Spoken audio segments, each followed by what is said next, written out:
tu vas prier pour ton cœur la parole de Dieu, alléluia, la parole vivante, la parole comme l'épée, la parole comme le marteau, la parole comme le feu dévorant. Elle fait tout, alléluia. Prions le Seigneur. Toute la louange et la gloire te reviennent, Seigneur, cet après-midi, pour ta grâce que tu nous accordes. Merci pour ton intervention divine, ta puissance, la manifestation de ta gloire, la manifestation de ta grâce, la manifestation de ta puissance, Seigneur, dans nos vies, au milieu de nous et parmi nous, Seigneur Jésus-Christ. Que l'honneur te revienne pour ta parole, Seigneur. Nous sommes là à l'écoute de ta parole. Nous emmenons toutes nos pensées captives à l'obéissance de Christ. Nous proclamons ton règne et ta gloire dans nos vies, Seigneur. Merci de ce que tu vas renverser toutes les forteresses qui s'élèvent contre ta connaissance, Seigneur, et bénir chacun de nous au nom de Jésus-Christ. Merci pour l'entendement de chacun, au nom de Jésus. Amen. Soyez bénis. Alléluia. Merci, Seigneur. Alléluia. On rend gloire à notre Dieu. Merci. Vous avez les salutations de l'Église, des frères et sœurs de l'Église de Milwaukee. Alléluia. Voilà. Donc, sans plus tarder, nous allons lire deux écritures dans Apocalypse chapitre 22, verset 13, Apocalypse chapitre 1, verset 8.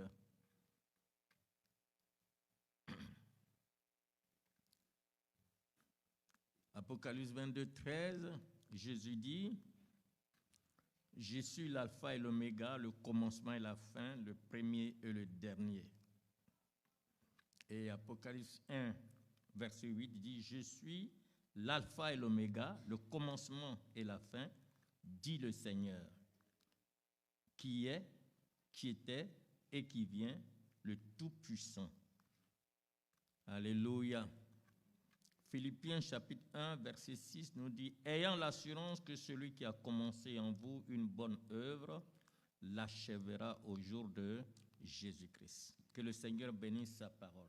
Amen. Nous sommes dans l'année de la transformation de gloire en gloire à l'image de notre Seigneur Jésus.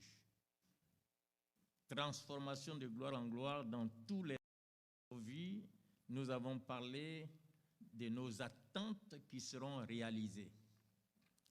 Le Seigneur dit ici, nous devons avoir cette assurance-là, que ce qu'il a commencé en nous, il va l'achever. La bonne œuvre qu'il a commencée, il va l'achever. Il va l'achever. Ce que Dieu a commencé dans ta vie, il va l'achever. Et les desseins qu'il a tracés dans ta vie vont s'accomplir.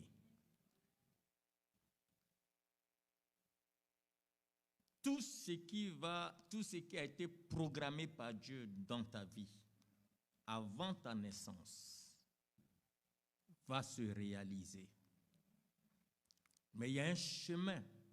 Dieu a un chemin. Et vous savez aussi que l'ennemi aussi est là. Nous devons donc travailler, coopérer avec le Seigneur pour que ce qu'il a programmé soit réalisé dans nos vies. Alléluia. Dieu a programmé. Ce qu'il a programmé doit être réalisé. Mais je vais vous dire cet après-midi que l'ennemi aussi, il a son programme. Il veut contrecarrer ce que Dieu a programmé dans ta vie. Alors, comment est-ce que tu peux vaincre l'ennemi? Il est spécialisé dans un domaine dont on va parler, et vendredi, nous allons prier pour ce domaine. Son domaine, c'est l'échec au seuil de ta gloire. Et c'est ce que nous allons combattre aujourd'hui. Pas combattre, mais nous allons voir comment avoir la victoire sur cette puissance. C'est très sérieux. Une fois, une dame est venue nous parler. Elle avait préparé son mariage. Les invitations était lancé. Tout le monde s'apprêtait. Et les 3 derniers jours qui restaient, le mariage a capoté. Elle avait tous les habits, tout ce qu'il fallait. Mais à la fin, ça n'a pas marché. Et ça, c'est plusieurs cas comme ça que nous avons rencontrés. D'autres même avaient programmé. Ils ont eu des interviews, tout a bien marché. À la dernière minute, ils n'ont pas eu le travail. On a vu, il y a une dame, j'ai entendu parler la dernière fois, qui depuis longtemps est mariée, veut avoir des enfants. À chaque fois qu'elle est enceinte, elle a un rêve qu'elle fait. Elle voit un de ses parents. Quand elle voit un de ses parents-là, c'est fini. Après, la grossesse disparaît. Vous voyez, il y a un esprit qui est derrière. C'est ce que j'appelle l'échec au seuil de la gloire. Et il travaille. Nous allons voir tout à l'heure les exemples bibliques qui doivent nous pousser à demeurer dans la prière lorsque nous sommes dans un projet, lorsque nous avons fait des interviews, lorsque nous sommes mariés, lorsque nous attendons un enfant, lorsque nous sommes fiancés. Il faut aller jusqu'au bout. Le Seigneur dit, il est l'alpha et l'oméga. Il faut que la puissance, l'onction de l'alpha et l'oméga soit sur vous. L'onction du commencement et l'onction de la fin soit toujours vous accompagne dans tous les aspects de votre vie. Cette onction doit être dégagée toujours. Quand tu entreprends quelque chose, il faut dégager, réclamer que l'onction du commencement et l'onction de la fin soient libérées et soient en action dans vos vies. Alléluia. Alors, donc vous voyez, nous avons besoin de la victoire sur cet esprit d'échec au seuil de la gloire, au seuil de la percée.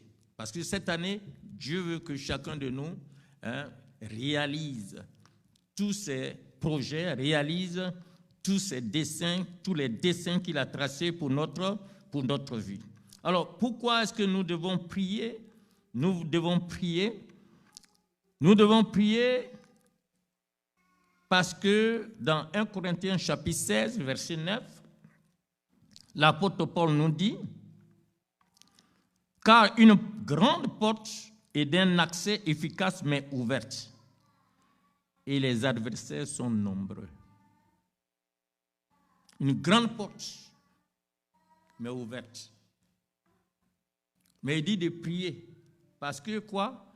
Les adversaires sont quoi? Sont nombreux. Dieu peut ouvrir toutes les portes. Et Jésus est d'ailleurs la porte. Mais nous devons veiller parce que les adversaires sont nombreux. Ecclésiaste 7, verset 8 nous dit « Mieux vaut la fin d'une chose que son commencement. Mieux vaut un esprit patient qu'un esprit hautain. » Donc vous voyez que la prière est nécessaire parce que c'est la fin d'une chose qui vaut mieux que son commencement. Quand tu démarres quelque chose, quand tu es fiancé, il faut prier jusqu'au mariage. Tu as commencé du travail, il faut prier jusqu'à la retraite. Parce qu'il y en a qui commencent et qui changent de boulot, ça ne marche pas. Je connais des gens qui ont passé des années d'études en médecine, qui sont devenus médecins, et puis à la fin, ils sont en train de faire autre boulot que leur métier. L'esprit d'échec au seuil de la gloire. Il faut que ce que le Seigneur a décidé dans ta vie s'accomplisse. Et c'est ce que nous allons voir aujourd'hui. Alléluia. Tu dois avoir la victoire. Donc il faut bien garder la parole de Dieu qui est enseignée. Alléluia. Alors, il y a des pouvoirs obscurs, comme je le disais, qui travaillent pour empêcher la réussite de ce que Dieu a prévu dans ta vie. Il y a certains pouvoirs qui ne sont pas gênés quand tu commences tes choses. Tu as un projet, tu commences, il n'y a pas de problème, ça marche. Mais au moment de la réalisation, comme on a dit tout à l'heure, il y a une grossesse, ça va. Et il laisse concevoir.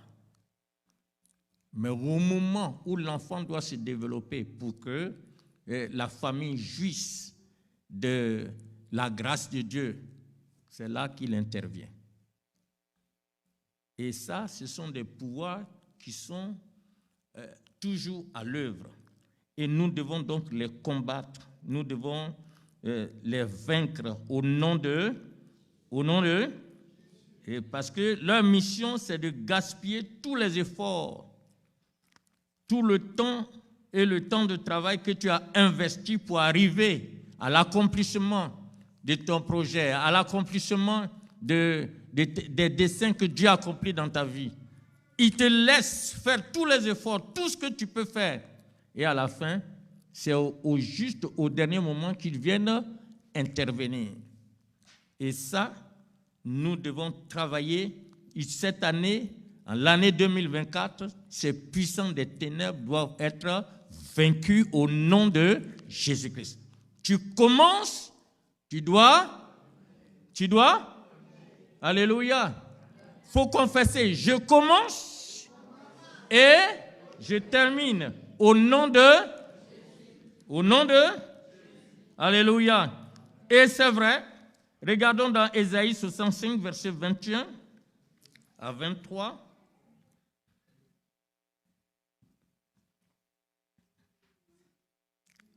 La parole de Dieu nous dit, ils bâtiront des maisons et les habiteront. Ils planteront des vignes et en mangeront le fruit. Ils ne bâtiront pas des maisons pour qu'un autre les habite. Ils ne planteront pas des vignes pour qu'un autre en mange le fruit. Car les jours de mon peuple seront comme les jours des arbres. Et mes élus jouiront de l'œuvre de leurs mains. Ils ne travailleront pas en vain. Ils n'auront pas des enfants pour les voir périr. Et car ils formeront une race bénie de l'Éternel, et leurs enfants seront avec eux. Alléluia. C'est ce que je vous disais. Vous voyez ce que Dieu dit. Ils bâtiront et ils les habiteront. Pourquoi Dieu prononce cette parole? Parce qu'il y a l'ennemi qui est là, tu bâtis, et il travaille à ce que tu n'habites pas dans ce que tu as bâti. Et il dit ici, tu plantes, et puis c'est un autre qui vient recueillir les fruits de ce que tu as planté. C'est pourquoi le Seigneur dit, ils vont planter, mais ils vont jouir du fruit de ce qu'ils ont planté. Vous voyez? Alléluia. C'est pourquoi nous devons avoir la victoire sur celui qui nous empêche de jouir du fruit de ce que nous avons planté. Tu travailles, tu as tous les moyens qu'il faut pour jouir de ton salaire. Et à la fin, tu n'as rien.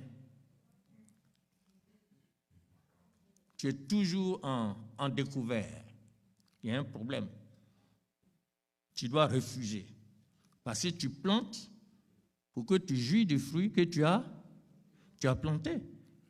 Pourquoi est-ce que tu vas planter et quelqu'un d'autre va venir manger, récupérer ta plantation.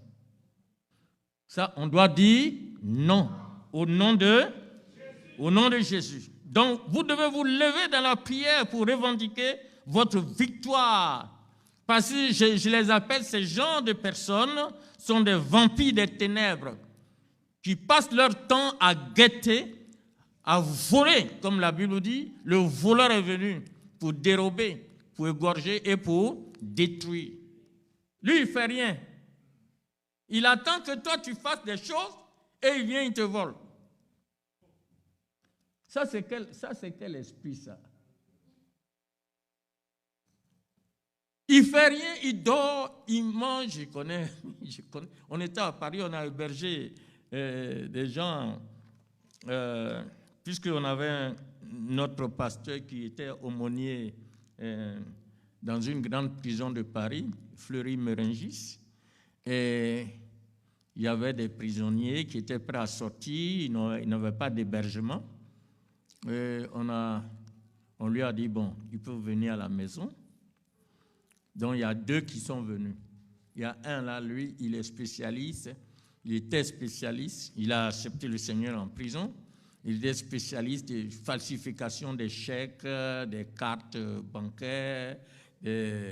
C'est-à-dire, il faut faire attention. Si un reçu seulement, ou que tu as fait un retrait sur ATM, hein, et puis ton reçu tombe là. Dès qu'il reçoit le numéro, c'est fini. Demain, il a une carte avec ton numéro. Et des chèques. Ils ont un réseau où il y a un endroit qu'ils appellent la gare du Nord là-bas. Il y a un réseau là-bas où ils peuvent sortir des extraits de naissance français. Tu as dit que tout carte d'identité, tout. Et on l'a saisi. Un gars comme ça, mais il y a une femme, il y a des femmes qui courent après des gens comme ça. Ils savent qu'ils sont voleurs, mais ils sont quand même. Il est venu à la maison avec une femme, avec des enfants. J'ai dit, mais toi, il était comme ça, et puis tu le suivais. Ils passent leur temps à réfléchir pour voler les gens. Vous savez, on voit de nos yeux, mais la source est spirituelle. C'est des démons qui travaillent à ce niveau-là. Des démons de haut rang. Et ce sont ces puissances-là que nous devons combattre. Et Jésus nous a donné la victoire. Alléluia. Il faut que ce que le Seigneur a décidé de donner cette année 2024 s'accomplisse au nom de Jésus-Christ. Alléluia. Que tu arrives jusqu'à la fin de ce que tu as commencé. Parce que ces adversaires sont vaincus au nom de Jésus-Christ. Alléluia. Merci Seigneur. Alors, je vais vous montrer un peu quelques signes de l'emprise de cet esprit. Déjà, j'ai donné quelques signes déjà, comment reconnaître que cet esprit agit. Cet esprit est un esprit que l'ennemi Satan utilise beaucoup contre la vie des enfants de Dieu. Alors, nous allons prendre un exemple biblique. Mais avant d'arriver à cet exemple biblique, il y a des facteurs qui facilitent la présence de cet esprit, la manifestation de cet esprit d'échec. Je vais vous donner quelques facteurs, parce qu'il faut veiller à cela. Alléluia. L'orgueil est un facteur. L'ennemi, cet esprit, utilise l'orgueil pour mettre des blocages à la réussite, au seuil de la réussite. Vous avez aussi des rêves étranges, comme je vous ai parlé tout à l'heure. Voilà. Tout marche bien, et puis avec un rêve, allez, la grossesse disparaît. Ou bien d'autres choses, le rendez-vous qu'on avait eu ne marche plus. Donc les rêves. Un autre facteur très important sur lequel que nous allons approfondir maintenant, tout à l'heure, c'est la colère et le comportement irrationnel. La colère. La colère. Vous savez, il y avait un couple qui pleurait. Ils étaient mariés, ils voulaient avoir des enfants, ils pleuraient. Mais un jour, on priait pour eux. Et puis, le Seigneur m'a mis à cœur que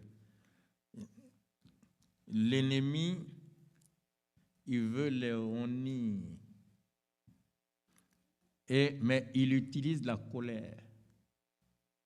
C'est-à-dire, au moment où madame est dans les possibilités de concevoir, le temps que Dieu lui donne pour les possibilités de concevoir, c'est dans ça là, ils font palabre à la maison. Et chacun tourne son dos ailleurs. Et ça se chamaille. Et quand c'est fini, ils sont d'accord. Et à chaque fois, et eux aussi, ils n'ont pas la présence de l'esprit pour discerner qu'il y a l'ennemi là qui est en train d'attaquer notre vie conjugale. Et quand le Seigneur l'a révélé, nous avons prié, ils ont commencé à veiller, et puis après, madame est tombée enceinte, elle a commencé à avoir des enfants. La colère, les histoires qui viennent, qui n'ont pas de queue ni de tête, qui viennent comme ça. Il faut faire très attention. Ces démons-là utilisent tous ces temps-là. Alléluia. L'esprit d'amertume, l'esprit de manque de pardon. On est amer jusqu'à tu regardes les gens, tu es fâché. Il faut faire très attention. Ce sont des facteurs qui facilitent l'action de ces puissances-là. Donc, quand tu fais quelque chose, il faut veiller sur ces facteurs. Ces facteurs sont nombreux. On va les voir pendant notre prière le vendredi. Alléluia. Mais je vais vous donner un exemple biblique. Nous allons lire Deutéronome chapitre 34, verset 4.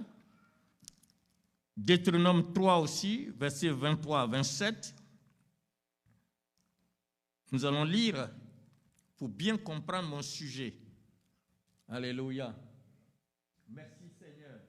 Voilà. L'Éternel lui dit, c'est là le pays que j'ai juré de donner à Abraham, à Isaac et à Jacob, en disant, je le donnerai à ta postérité. Je te l'ai fait voir de tes yeux, mais tu n'y entreras point. Deutéronome 3, verset 27, Moïse monte au sommet. Bon, d'abord, on peut aller voir le verset 25. Laisse-moi passer, je te prie, laisse-moi voir ce bon pays de l'autre côté du Jourdain, ces belles montagnes et le Liban. C'est Moïse qui parle à Dieu. Mais l'Éternel s'irrita contre moi à cause de vous, et il ne m'écouta point. Ah, Moïse qui dit que Dieu ne veut pas l'écouter. Ça, c'est grave. Quelqu'un qui parle bouche à bouche avec le Seigneur.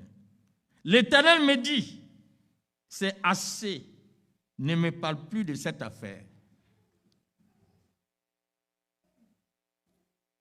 Le verset 27 dit, monte au sommet de Pisga, porte tes regards à l'Occident, au nord, au midi et à l'Orient, et contemple de tes yeux, car tu ne passeras pas ce Jourdain. Moïse supplie le Seigneur d'entrer à Canaan. Dieu lui demande de ne plus lui parler de ce sujet. Il dit, toi, c'est fini, ça n'a assez, terminé. Je ne veux même plus entendre ça. Moïse a échoué au seuil de la gloire. Moïse, le miraculeux. Moïse, l'homme selon le cœur de Dieu. Moïse qui parle bouche à bouche avec le Seigneur. Moïse à qui Dieu a dit, toi tu seras Dieu sur la terre pour Israël. Aaron va être ton porte-parole. Moïse qui a été utilisé pour frapper Pharaon, 10 plaies. Dieu lui dit, tu n'entreras pas à... Où ça? Tu n'entreras pas à Canaan. Le démon d'échec au seuil de la gloire a agi dans la vie de Moïse. Et qu'est-ce qu'il a utilisé? La colère. Moïse était fâché. Regardons dans Nombre chapitre 20.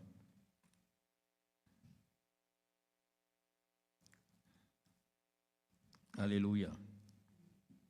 Alléluia. On va lire les derniers passages, à partir du verset 9. Ou bien, attendez. Passer normalement du verset 1 jusqu'au verset 12. Voilà. Je vais commencer à partir du verset... Bon, on peut lire.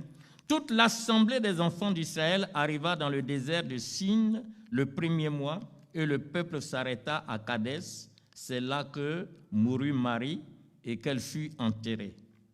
Verset 2. Il n'y avait point d'eau pour l'assemblée, et l'on se souleva contre Moïse et Aaron. Le peuple chercha querelle à Moïse. Ils dirent, que n'avons-nous expiré quand nos pères expiraient devant l'Éternel? Pourquoi avez-vous fait venir l'assemblée de l'Éternel dans ce désert pour que nous y mourions, nous et notre bétail? Pourquoi vous avez fait monter hors d'Égypte pour nous amener dans ce méchant lieu? Ce n'est pas un lieu où l'on puisse s'aimer. Il n'y a ni figuier, ni vigne, ni grenadier, ni d'eau, ni à boire. Moïse et Aaron s'éloignèrent de l'assemblée pour aller à l'entrée de la tente d'assignation. Ils tombèrent sur leur visage et la gloire de l'Éternel leur apparut. Vous voyez, la gloire de l'Éternel apparut. L'Éternel parla à Moïse et dit, prends la verge et convoque l'assemblée. Toi et ton frère Aaron, vous parlerez en leur présence au rocher, et il donnera ses eaux. Tu feras sortir pour eux de l'eau du rocher, et tu abreuveras l'assemblée et leur bétail. Moïse prit la verge qui était devant l'Éternel comme l'assemblée le lui avait ordonné, et l'Éternel le lui avait ordonné. Et Moïse et Aaron convoquèrent l'assemblée en face du rocher. Et Moïse leur dit, écoutez donc, rebelles, est-ce de ce rocher que nous vous ferons sortir de l'eau? Puis Moïse leva la main et frappa 2 fois le rocher avec sa verge. Il sortit de l'eau en abondance. L'assemblée but et le bétail aussi. Verset 12. Alors l'Éternel dit à Moïse et Aaron, parce que vous n'avez pas cru en moi pour me sanctifier aux yeux des enfants d'Israël, vous ne ferez point entrer cette assemblée dans le pays que je lui donne. Dieu a dit à Aaron, il a dit à Moïse de parler au rocher. Mais qu'est-ce que Moïse a fait? Moïse, dans la colère, a frappé 2 fois le rocher, alors que Dieu lui a dit de parler au rocher. Mais Moïse, voyez la question qu'il a posée aux enfants d'Israël, il était très fâché. Il était fâché. Il dit, est-ce de ce rocher-là que l'eau va sortir pour vous abreuver? Et il prend sa verge, paf, paf, il frappe le rocher. Dieu dit, bon, d'accord. L'eau est venue, hein? La bénédiction était là. Mais il dit, toi, vous deux là, vous n'allez pas entrer à Canaan. À cause de la colère. Alors, on va développer la colère là. On va développer ça le vendredi. Parce que la colère de Moïse, ce n'est pas une petite colère, elle vient de loin. C'est une colère qui a été héritée. Et vendredi, nous allons voir ça. Mais ici, ce qui a touché le cœur de Dieu, pourquoi est-ce qu'il a puni Moïse et Aaron, se trouve dans 1 Corinthiens chapitre 10. Regardons dans 1 Corinthiens chapitre 10, versets 1 à 4.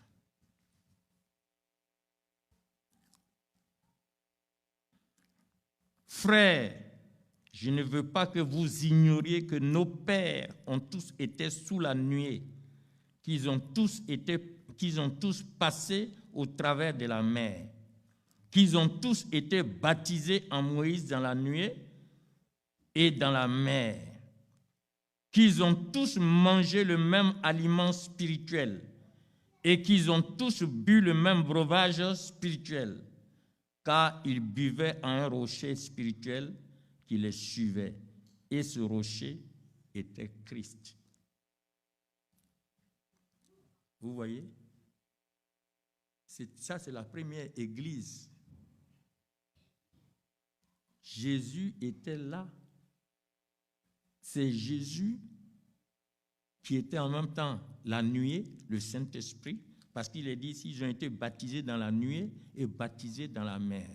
Donc, cette église-là a connu le baptême d'eau dans la mer et elle a connu le baptême du Saint-Esprit. La nuée, c'était l'Esprit de Dieu. Et Jésus était le rocher. C'est Jésus qui fournissait tout ce qu'il fallait. Dieu dit de parler au rocher, donc de parler à Jésus pour qu'il puisse donner de l'eau. Et Moïse, lui, dans sa colère, il va frapper 2 fois Jésus. Peut-être Jésus, il devait être frappé 1 fois pour payer nos péchés.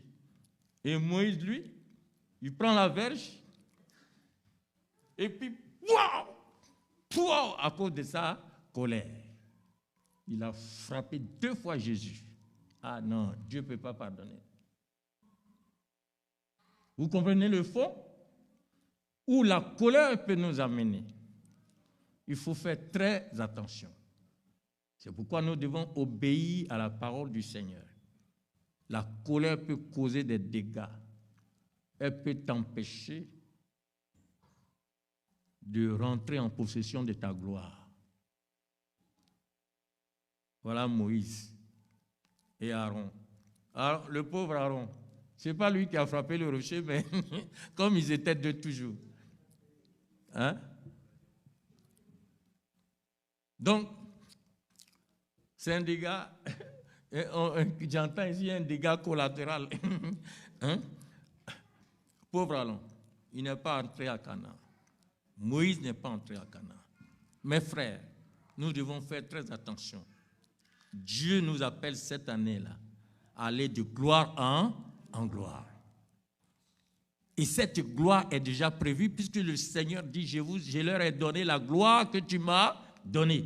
Mais ce n'est pas un acquis, il faut veiller jusqu'à ce que cette gloire se manifeste pleinement dans ta vie jusqu'à la fin. La fin d'une chose vaut mieux que son commencement.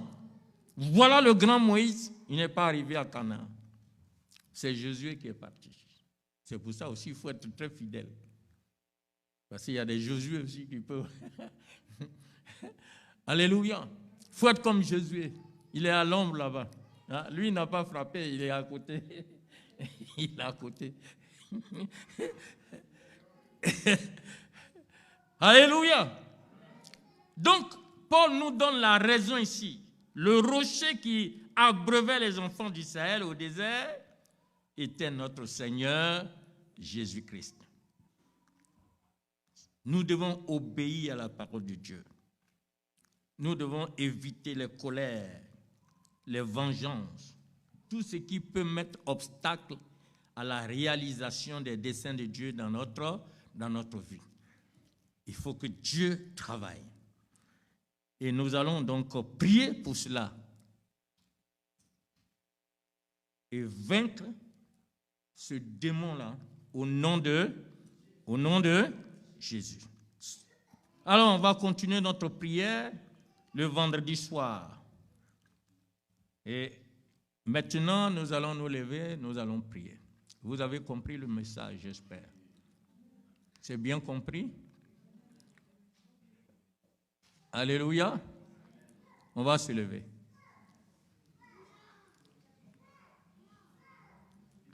Tu dois marcher dans la victoire. Alléluia.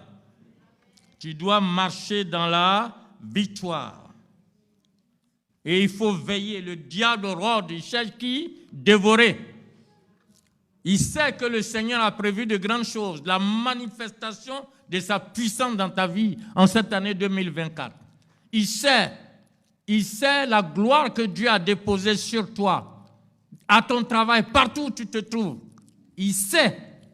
C'est pourquoi il faut veiller, il faut prier. Jésus a dit veillez et priez pour ne pas tomber en tentation. Quand Jésus le dit, il sait ce qu'il dit. Quand Jésus dit de veiller et prier, c'est parce que Dieu a prévu de grandes choses pour nous. Mais il y a toujours quelqu'un qui est là à côté. À côté. C'est même pas loin. Le même Jésus a dit, l'homme a pour ennemi les gens de sa propre. Voyez? Donc, il y a des gens qui ont voulu empêcher les desseins de l'Éternel s'accomplir dans la vie de Joseph. Ils ne sont pas venus d'ailleurs. C'était les propres frères. Donc, il faut veiller et prier. Peut-être tu reçois des attaques. Veille pour ne pas tomber dans le péché. Il ne faut pas te mettre dans la colère à la dernière minute. Attention. Tu as des frères, tu as des sœurs qui t'attaquent. Ils veulent te voir, ils veulent te pousser à ce que tu ouvres les portes pour que l'ennemi vienne te frapper. Parce que ce que l'ennemi, lui, fait, c'est de nous pousser à pécher. La seule chose qu'il peut faire. Il ne peut pas nous vaincre. Mais la seule chose, c'est de te pousser à tomber dans le péché. Voilà ce que Moïse a fait. Il a poussé Moïse. Il a réveillé l'esprit de colère qui venait de ses parents. Vous savez, dans les familles, on a toujours dit ça c'est chez nous, chez nous là-bas, il y a la colère, chez nous, c'est tel, dans notre famille là, c'est telle chose, c'est telle chose qui arrive. Tu dois dire non au nom de Jésus, parce que tu es né de Dieu, tu n'es plus né de cette famille. Le sang qui t'est lié à ces gens est brisé par le sang de Jésus-Christ. Tu es dans une nouvelle alliance, l'alliance du sang de l'agneau. Tu n'es pas dans l'alliance du sang des parents. Dans le nom de Jésus-Christ. On va prier, tu vas prier. Tu connais les points que l'ennemi utilise pour t'attaquer. Tu vas refuser cela aujourd'hui au nom de Jésus. Et s'il y a un péché, il faut demander pardon. Prions le Seigneur. Alléluia. Prie le Seigneur. Alléluia. Prie le Seigneur. Alléluia. Prie de Bispakanda Chikorolobash. Connais les ruses de l'ennemi. Au nom de Jésus-Christ, demande pardon au Seigneur. S'il y a des points que le Saint-Esprit te reproche, au nom de Jésus-Christ, au nom de Jésus-Christ, des amertumes, l'orgueil, brise tout cela, renonce à ces choses, au nom de Jésus-Christ. Demande le sang de Jésus pour te laver, te purifier. Au nom de Jésus-Christ. Au nom de Jésus-Christ. Merci Seigneur. Toute la gloire te revienne. Béni sois-tu Seigneur. Au nom de Jésus, nous avons prié. Amen. Tu es lavé, tu es purifié par le sang de Jésus. L'Esprit de Dieu prend la place. Tu vas maintenant prier. Je te donne quelques sujets de prière. Tu vas élever la voix. Alléluia. Il faut détruire, disperser chaque bataille au bord de ta percée, au bord de ta gloire. Les batailles qui se soulèvent là, tu les disperses au nom de Jésus. Prions le Seigneur. Alléluia. Prends l'autorité. Alléluia. Détruis les batailles. Détruis toutes ces attaques. Les batailles que l'ennemi prévoit au nom de Jésus-Christ. Alléluia. Disperse-les. Envoie le feu de Dieu pour consumer ces œuvres des ténèbres au nom de Jésus-Christ. Kororobashina. Piribispa kandaste keroshere. Tokororobashakarabashakarabashina. Alléluia. Merci Seigneur. Alléluia. Au nom de Jésus-Christ. Amen. Tu vas prier un autre sujet. Tu vas briser tous les miroirs sataniques qui veillent, qui surveillent ta réussite, qui surveillent tes actions pour t'entraîner à l'échec à la dernière minute. Dans le nom de Jésus, il faut briser ces miroirs, les miroirs diaboliques, les radars sataniques. Il faut les détruire, déconnecter-les, anéantir-les. Au nom de Jésus, prions le Seigneur, au nom de Jésus-Christ. Au nom de Jésus-Christ, je prends autorité sur les puissances diaboliques, sataniques, les miroirs, les radars démoniaques qui surveillent nos actions, qui surveillent les actions du peuple de Dieu pour les emmener à l'échec. Au nom de Jésus-Christ, je vous foudroie. Je vous foudroie au nom de Jésus. Je brise toutes ces batailles. Je détruis au nom de Jésus-Christ. Je vous déconnecte au nom de Jésus-Christ.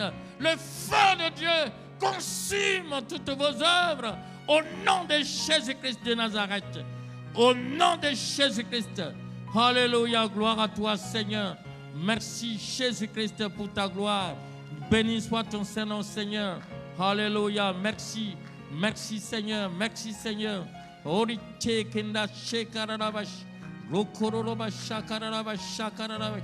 nom de Jésus-Christ, béni sois-tu Seigneur. Alléluia, amen. Tu vas faire les déclarations maintenant, selon Ésaïe 61 et 65 que nous avons lu. Ils bâtiront des maisons et ils les habiteront. Tu vas prier, tu vas bâtir et à habiter. La parole de Dieu dit à Jérémie, je mets des paroles dans ta bouche pour que tu détruis, tu abattes, tu ruines, tu plantes et que tu bâtisses. Alléluia. Prie. Alléluia. Prions. Prie pour ce que tu bâtis. Ce que tu bâtis, tu vas habiter dans ce que tu bâtis. Au nom de Jésus-Christ. Tout ce que tu bâtis va se réaliser dans le nom de Jésus-Christ. Confesse, déclare la réalisation de ce que tu bâtis au nom de Jésus-Christ. Déclare cela au nom de Jésus-Christ. Tu as la parole pour bâtir, tu as la parole pour planter. Bâtis au nom de Jésus-Christ. Au nom de Jésus-Christ. Bâtis ta réussite. Bâtis ton succès. Bâtis la gloire de Dieu dans ta vie. Bâtis au nom de Jésus-Christ. Gloire à toi, Seigneur. Merci, Jésus. Merci, Jésus. Au nom de Jésus-Christ. Au nom de Jésus. Interdis que personne d'autre vienne habiter dans la maison, dans ce que toi tu as bâti. Au nom de Jésus. Mets l'interdiction. Au nom de Jésus-Christ. Que personne d'autre ne. Au nom de Jésus-Christ. Merci Seigneur. Alléluia. Le dernier sujet. Alléluia. Merci Seigneur. Ils planteront les vignes et en mangeront le fruit. Au nom de Jésus. Tu vas jouir du salaire de ton travail. Tu vas jouir de tout ce que tu vas planter. Au nom de Jésus-Christ. Tu vas jouir des résultats de ton projet, de tes projets, au nom de Jésus, de ton entreprise, au nom de Jésus-Christ. Prions le Seigneur. Alléluia. Ils planteront au nom de Jésus. Ils en mangeront le fruit. Alléluia. Déclare cela. Déclare, déclare, déclare, déclare. Au nom de Jésus-Christ. Orikina kori rivashari. Pridi vispari chari kade terre. Au nom de Jésus-Christ. Que tous les vampires des ténèbres qui font la guerre au nom de Jésus-Christ. Oh Seigneur, au fruit de ce que nous semons, au nom de Jésus, soit détruit, anéanti, au nom de Jésus-Christ. Au nom de Jésus-Christ. Nous allons jouir, alléluia, du fruit de ce que nous avons planté. Personne d'autre ne viendra manger ce fruit. Seigneur, personne ne mangera à notre place. Au nom de Jésus, à la place de ton peuple, de ton église, au nom de Jésus, le fruit de l'œuvre de Dieu, au nom de Jésus-Christ. Et ton nom est béni et glorifié, Seigneur. Merci, Père. Toute la gloire te revienne. Au nom de Jésus-Christ. Alléluia. Au nom de Jésus-Christ. Amen. Merci, Seigneur. Nous sommes bénis au nom de Jésus. N'oublie pas qu'il faut demeurer dans la prière jusqu'à la réalisation de ce que tu entreprends. Alléluia. Tu es fiancé, demeure dans la prière jusqu'à la réalisation. Mais il y a d'autres choses. Ce que je voulais te dire, c'est de garder toujours le secret. Alléluia. Tant que ce que tu es en train d'entreprendre n'est pas arrivé au bout, il faut attendre le témoignage. Il ne faut pas ouvrir la bouche avant. Déjà même tu n'as pas ouvert la bouche, il y a des radars qui veillent sur toi. Alors si tu ouvres, c'est encore plus de combat. C'est pourquoi quand Marie était enceinte, personne n'était au courant. C'est pourquoi quand Élisabeth était enceinte, personne n'était au courant. Dieu lui-même, là, il a permis que les autres gardent le secret. Élisabeth avait 6 mois de grossesse. C'est seul Marie à qui l'ange, comme elle était en train de douter, elle posait des questions, il a dit, bon, va voir ta cousine Élisabeth, tu verras qu'elle est enceinte. Personne n'était au courant. Parce que ce que Dieu veut faire, il cache toujours, jusqu'à ce que ça se réalise. C'est pourquoi le bébé qui naît, il est toujours dans le ventre de la maman, personne ne le voit. C'est quand il naît maintenant que tout le monde est dans la joie. Mais la formation du bébé, tout ce qui doit être en lui est caché. Que le Seigneur vous bénisse.